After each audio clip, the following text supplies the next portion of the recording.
Hey guys, Music Man here, back with another Identity 5 video. In this video we're going to take a look at some of my Feaster gameplay, so yeah, let's take a look.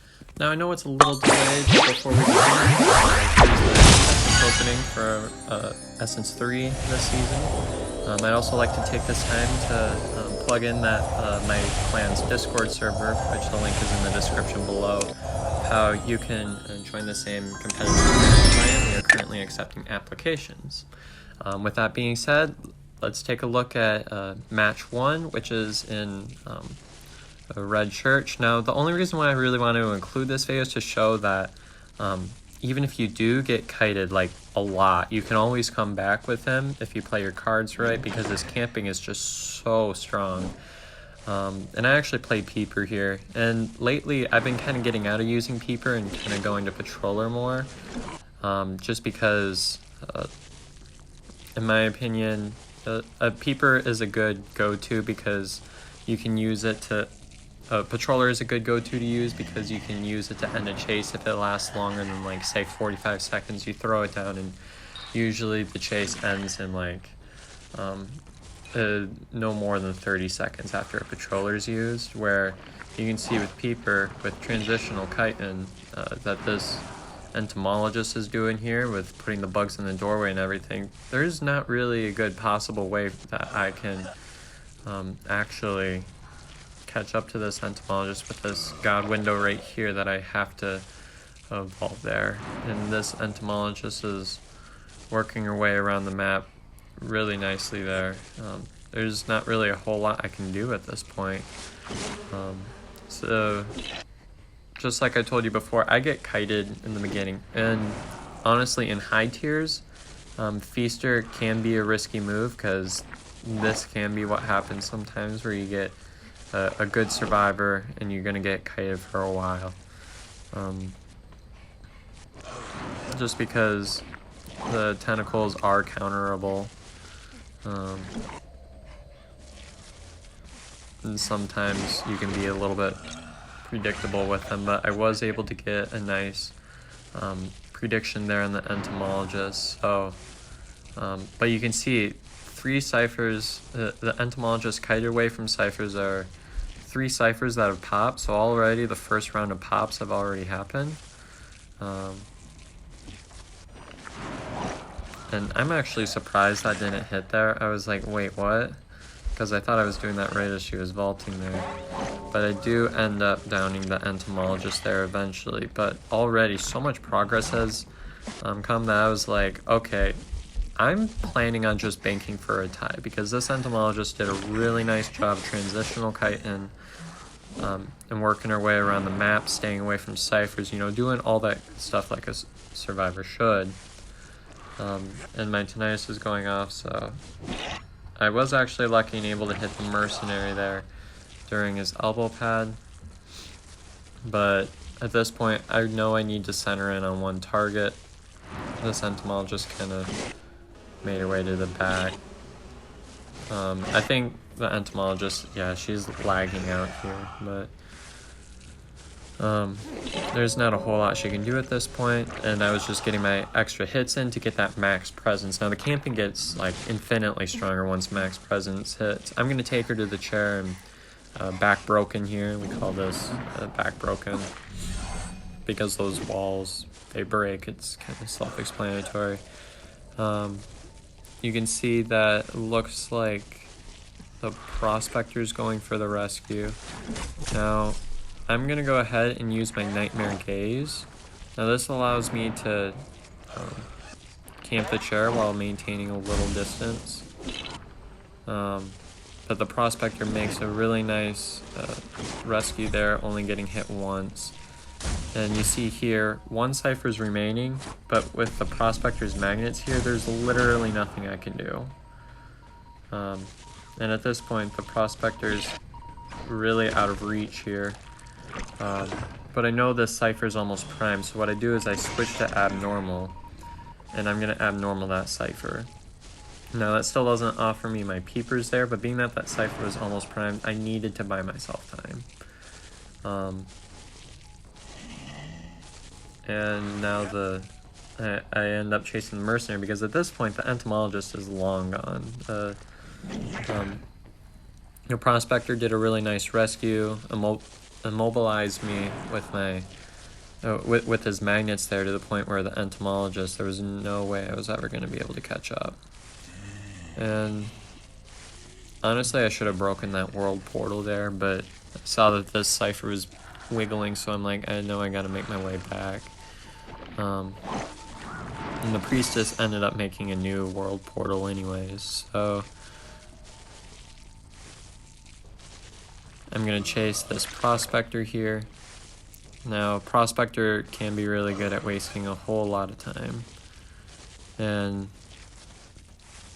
you can see there's still one cipher remaining. I'm trying to contain him and try to lead him towards the cipher, so it was also me sort of checking that cipher right over there, making sure that they weren't trying to prime another cipher, because I've had that happen where survivors will like prime 2 ciphers at the same time, and I knew I needed it down, so I downed that prospector there. I was almost expecting a cipher pop, but given the way things are going, I'm going to go ahead and throw down the prospector in this chair right here. And I know that a cipher is probably primed at this point, so I'm going to make my way back over this way. The priestess is decoding right there, but I'm going to be chasing her anyways, trying to force her over to that cipher over there that is presumably primed. And I end up making my way over to this cipher, which you can see is indeed primed. Now, what the mercenary should have done was pop it right there, but I don't think this was I don't think they had comms, so that kind of works out in my favor. And I actually used my tentacle there. She's not able to portal, and that is a very quick down on priestess.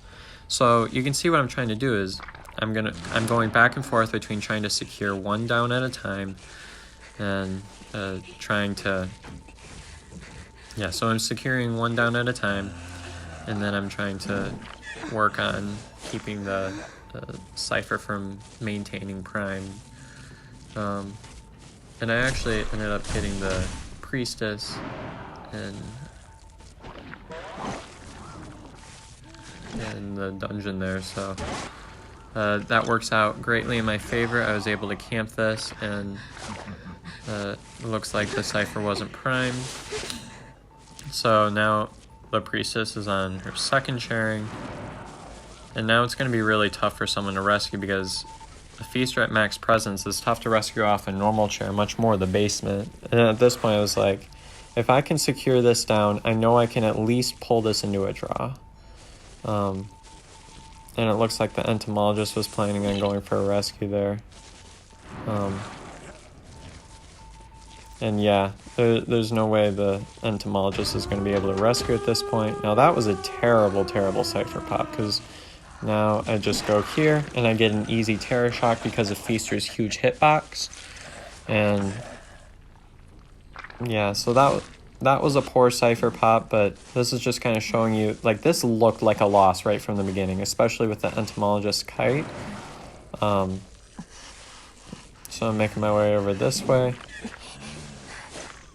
I've got the entomologist eliminated.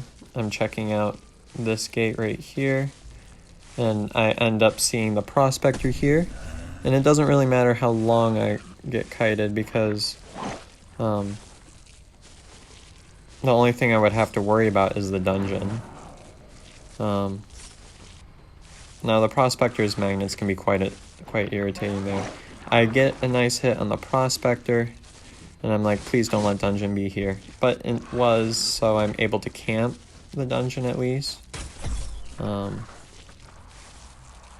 Now what I'm trying to do here is the prospector actually ends up going towards the gate, which is open back there. So I'm going to throw a tentacle back there. I've got Nightmare Gaze on, and I end up downing him without him actually even being in my actual vision. So Nightmare Gaze can offer quite a bit in a kite as well.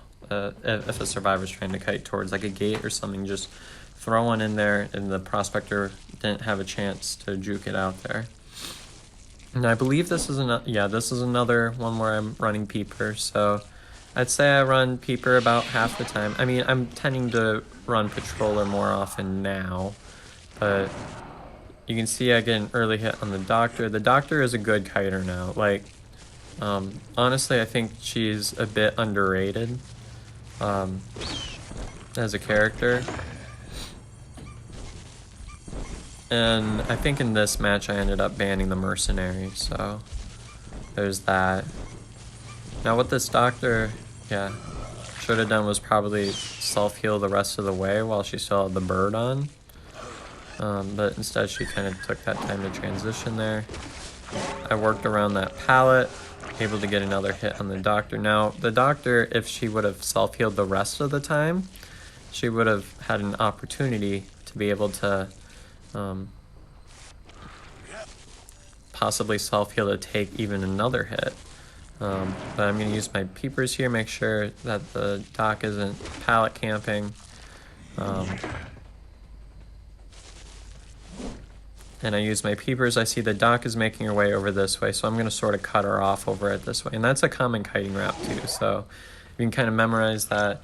About half of the time they'll try to make their way over the other way, but sometimes they'll try to work their way around back to where that cipher is, that water jug, and try to use that pallet there.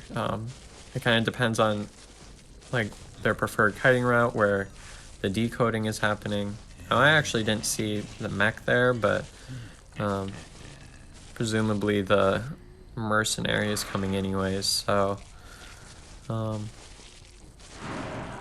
oh wait, no, the Seer actually ends up going for the rescue this time. So watch what I do here. I'm carrying Berserker, so I'm able to recover enough to be able to get close enough to the chair to get that rescue stuffed. And that's why a lot of times you'll ban Mercenary is... Oh wait, I couldn't have banned Mercenary in this map. There was a Mercenary in the game. Huh. I'm able to hit the mech there, and I hit the Doctor. And I'm just going to go ahead and track her down because she's dead on chair. I want to secure my first down. Yeah, I don't know what I would have banned this match. Perhaps it wasn't legendary, but I'm going to take this Doc down, and I'm going to take her to the chair over here. Now, I know that the mech and the Seer are both over in that general direction, so I'm going to place them and place the Doc in a chair that's sort of relatively more that way. And I'm going to go ahead and chase the Seer here. I'm going to use my peepers here so that I get an idea of where the Seer plans to go.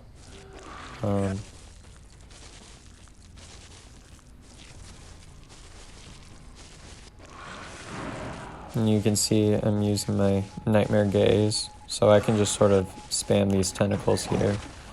And I was able to get a Terror Shock off the pallet there. So now I'm going to go ahead and take the Seer to the chair. Now there is one cipher remaining, so I have to be mindful of that. I ended up dropping the Seer soon enough, but this Prospector was fully fed, so he's going to be able to harass for a while. I'm going to use my Nightmare Gaze, throw a tentacle up here and make sure that the Prospector is not able to harass. And I'm actually going to make my way over this way so that I can keep track of where the Prospector is at, making sure he doesn't like go to a cipher or anything. But at this point, the Prospector isn't the only one within rescue distance. So I'm going for an easy hit here, and the Prospector is making his way to the chair, and that is a stuffed rescue. And I'm going to go ahead and take the Prospector to the chair. Now I don't have to worry about a cipher pop because at this point there's no way, unless the mechanic primes it with her bot, that a cipher pop would be able to happen. The Seer did get rescued.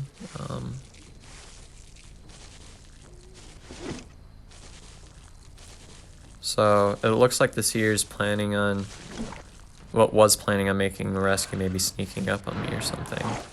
But I'm going to go ahead and just down the seer real quick. The seer is dead on chair, so that's another secured down for me. No cipher pop, and I'm going to take him to a chair. And the mech ended up rescuing the prospector, but I don't know why I decided to go to dungeon. I thought the seer was dead on chair, maybe not. No, I was wrong about that. He wasn't dead on chair. But either way, as I said before, camping on a regular chair is already OP for Feaster, but you put him in dungeon and there's almost no way, unless like the Feaster is not that good, that you're going to be able to rescue. Unless if you're like a coordinator or a mercenary, gravekeeper, priestess. And this bot is trying to get this last cipher down. And I believe I hit the bot. So now I'm gonna make my way over to where it looks like the cipher is being decoded, and which is over at Arms Factory. I don't like to chase an Arms Factory, still don't with any hunter. But I'm gonna go ahead and chase the prospector here anyways, because it's late game, and if I get kited a bit, even if the cipher pop does happen, there's still nothing that the survivor can do because I'd still be on his tail. And even if the pop does happen, honestly, I think the mech should try to pop it as soon as possible while the prospector is still transitional kiting. But I was able to get a hit with a tentacle on the prospector. And you can see I'm just sort of spamming them here at like any possible area that he could go to. And he's going to make his way over to 3 pallet. Again, tentacle spam.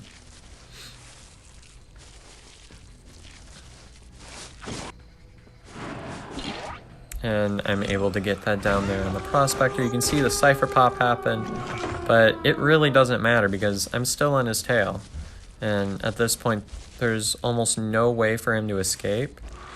So I'm going to go ahead and just use my Nightmare Gaze. I can take as long on this chase as I need, so I'm going to keep using my peepers here. And watch what I do here. I preemptively place a tentacle over the pallet. I was expecting the vault, and I use my Nightmare Gaze on him. So now the prospector is down, and that is a secured 3-man. And at this point, the mech can't save, so yeah, that is a win for me. You can see it, you use that camping there to your advantage, and the mech is gonna leave for 1 escape. So now we're gonna take a look at the last match, which is on Moonlit. Moonlit, I really like actually playing Feaster on Moonlit. It's a really open map. Most of the areas to kite in are actually supposed to be tight kiting routes, which Feaster counters quite well. So yeah, he also counters, it was one of the few hunters that can actually deal with working carousel. So because he can place his tentacles way in advance, I'm going to take advantage of that hitbox, get a first hit on the priestess, and now I'm right on her tail. And she's going to make her way through these pallets here. Now I thought she was pallet camping there, but I was wrong. I'm just going to go ahead and break these pallets so the priestess has nothing to work with. Now this area here, this area is relatively tough for a spider to work around, even though Soul Weaver is typically pretty decent on this map. These areas here with all these pallets can be pretty tough for a Soul Weaver if that's the character you want to play. Typically chasing on the other side is more palatable. And I'm going to use my patroller here. Now I think throughout this whole match I was playing with yellow ping. You can see the patroller actually interrupts the portal placement there. So it's a nice soft counter to priestess, especially because she relies on being able to kite. I hit the mech bot, That cipher is about Prime, so there's that. And I'm going to use my camping abilities here. So I'm going to spam my tentacles down, you know how that goes. I end up seeing the mercenary here, so I'm just going to make sure I have a tentacle down at the chair. I get a hit on the mercenary. And I'm going to go ahead and use a charge attack and get a second hit on the priestess, so that worked out pretty well to my advantage. And all these pallets are dropped here. I could have gone through and broke some of the environment there, but still I'm able to down the priestess again. Now at this point, Merc can't save, Mech can't save. They're just because Mech is not great at saving against a feaster. But at this point, I would have recommended, unless the perfumer's on the other side of the map, they should send the perfumer to the save, because she's able to perfume some of those hits. She'd be the best bet for a rescue at this point. So now, they actually did send the mech. So watch what I do here. I get a hit on the... I end up nightmare gazing the mech, and that's why I was saying the mech should not have gone for the save, because mech can't save against a feaster. And I actually used my patroller there, and he ended up getting down there, but he was too late to the rescue because he was banking on the mechanic being able to secure a rescue here. But now I'm going to go ahead and take the mechanic to a chair, and then I know the mercenary went somewhere over the other way, so I know where he's at. And my tinnitus was going on and off, and I didn't realize there was the bot at the gate there, so I knew I wanted to stay close to the chair, just so that another rescue doesn't occur. But again, I've got my patroller, I've got my tentacles here, and see, here's the perfumer. I'm going to place my tentacle down, she goes back, get another hit, and now she can't rescue. And that's just how strong that Nightmare Gaze makes the camping. You're able to just sort of spam tentacles there, and there's no way anybody's ever going to get a rescue on you. And here's the mercenary right here. He's trying to juke out my tentacle here. I end up getting a hit on the mercenary there, but you kind of expect the mechanic to try to vault there, and I was able to do that, and that didn't allow the mercenary to body block, so I was able to easily get that terror shock there. And now I just need to find where the mercenary went to, which is over here. Oh yeah, in this match I think I was going for a 4-man, just because I ended up seeing the perfumer decoding that cipher there. And actually, something interesting is that you can use those tentacles there to body block on the slide, so you can see that ended up ending that chase really, really quickly. So, but yeah, I hope you all enjoyed. Well, I hope you all enjoyed that video and found it helpful. If there's another character you all want me to make a video on in the future, please let me know in the comment section below, and I'll see you next time. Thanks for watching.